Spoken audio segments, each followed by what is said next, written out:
আসসালামু আলাইকুম সম্মানিত দর্শক ভাই এবং বন্ধুরা, আপনারা দেখতে পাচ্ছেন যে আমাদের কুমড়ার জমিতে যে কুমড়া আপনাদের সামনে যে রসুনের ভিতরে বপন করেছিলাম, সেই কুমড়া দেখছেন কত বড় হয়ে গেছে। এই যে ফুল চলে আসছে, প্রত্যেকটা ডগায় ফুল চলে আসছে। তো আলহামদুলিল্লাহ, এবার মনে হচ্ছে আশানুরূপ ফল পাওয়া যাবে। প্রত্যেক বছরই আমি কুমড়া করি, কিছু না কিছু কুমড়া পাই। তো এবার মনে হচ্ছে সবচেয়ে ভালো হবে ইনশাল্লাহ, কারণ এই যে দেখতে পাচ্ছেন প্রত্যেকটা ডগায় এই যে ফুল আসছে, ডগায় ডগায়, গাছের 4 থেকে 5 পাতা হওয়ার পরই এটাতে ফুল জ্বালিয়ে চলে আসছে। এই যে আমাদের সামনে রসুন এবং ভুট্টার ক্ষেত, বৃষ্টির কারণে এখনও রসুন তোলা হয়নি। আর এই যে কুমড়া দেখতে পাচ্ছেন, এই যে চারিপাশে 10 কাঠা জমিতে শুধু কুমড়া করা হয়েছে। এই যে এটি আমার খুবই অল্প টাকা খরচ হয়েছে। আমি ইস্ট ওয়েস্ট কোম্পানির যে বীজ আছে সেখান থেকে বীজ নিয়েছি। তো আলহামদুলিল্লাহ মনে হচ্ছে আশানুরূপ খুব ভালো ফল পাওয়া যাবে। আর এই যে ভুট্টার জমিতে দেখেন রসুন এখনও অর্ধেক বৃষ্টির কারণে তুলতে পারি নাই, সম্পূর্ণ রসুন অর্ধেক তোলা হয়েছে এবং এই যে অর্ধেকটা রয়ে গেছে এর মাঝখানে। তো ইনশাল্লাহ আবার চেষ্টা করব, কালকে থেকে আগামীকাল চেষ্টা করব রসুন তোলার। আর এই যে দেখুন আমাদের এই রসুনের মাঝখানে ভেন্ডি চারাগুলো বপন করেছি।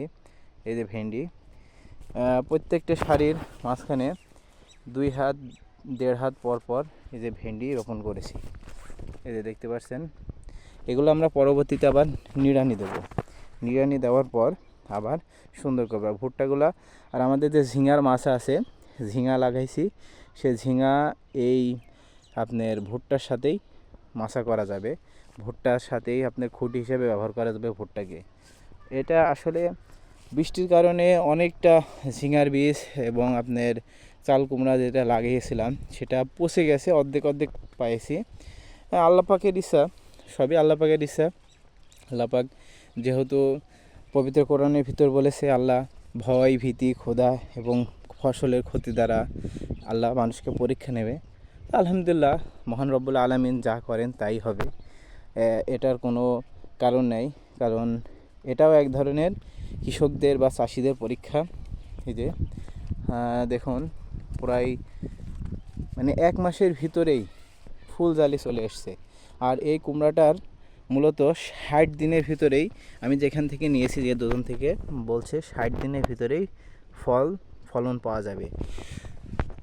এখন আরেকটি বিষয় দেখাই, চাষ শুধু একরকম চাষ করলে আপনারা লাভবান সম্পূর্ণ হতে পারবেন না। কারণ এবছর রসুনের ফলন কম বা দাম খুবই কম, যার কারণে আমরা রসুনের ভিতরে এই যে ভুট্টা লাগিয়েছি, এক একটা গাছে 2টা করে মোচা নিয়েছে। আলহামদুলিল্লাহ দেখুন প্রত্যেকটা গাছেই 2টা করে মোচা আছে।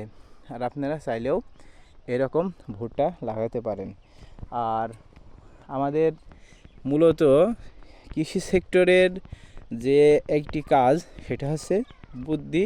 আপনি সবার চেয়েও আলাদা বা ডিফারেন্ট হওয়া লাগবে। ডিফারেন্ট যদি না হন তাহলে কৃষিতে আপনাদের লাভবান হওয়ার সম্ভাবনা খুবই কম। কারণ গতানুগতিকভাবে যেরকম কৃষি চলে আসছে, এই কৃষিতে লাভবান হইতে হলে মূলত আপনাকে একটু সবার থেকে আলাদা ইন্টেলিজেন্সি ব্যবহার করতে হবে। কারণ এখানে দেখুন আমাদের রসুন ছিল, এর ভিতরে খরচ হয়েছে মনে হয় 1 থেকে 1.5 হাজার টাকা। তো এটা সত্যই বলবো, মিথ্যা কখনো আমি তুলে ধরি না।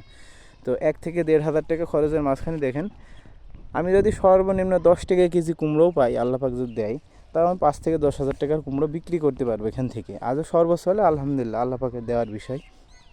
আপনারা চেষ্টা করবেন যে সবসময় সব কিছু আবার তকদির, বুদ্ধি খাটিয়েও যদি তকদিরে না থাকে তাহলে হয় না।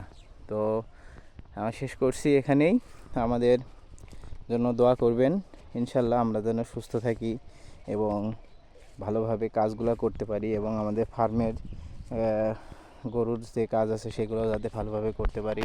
দোয়া করবেন সবাই, আমাদের চ্যানেলের পাশে থাকবেন। আসসালামু আলাইকুম।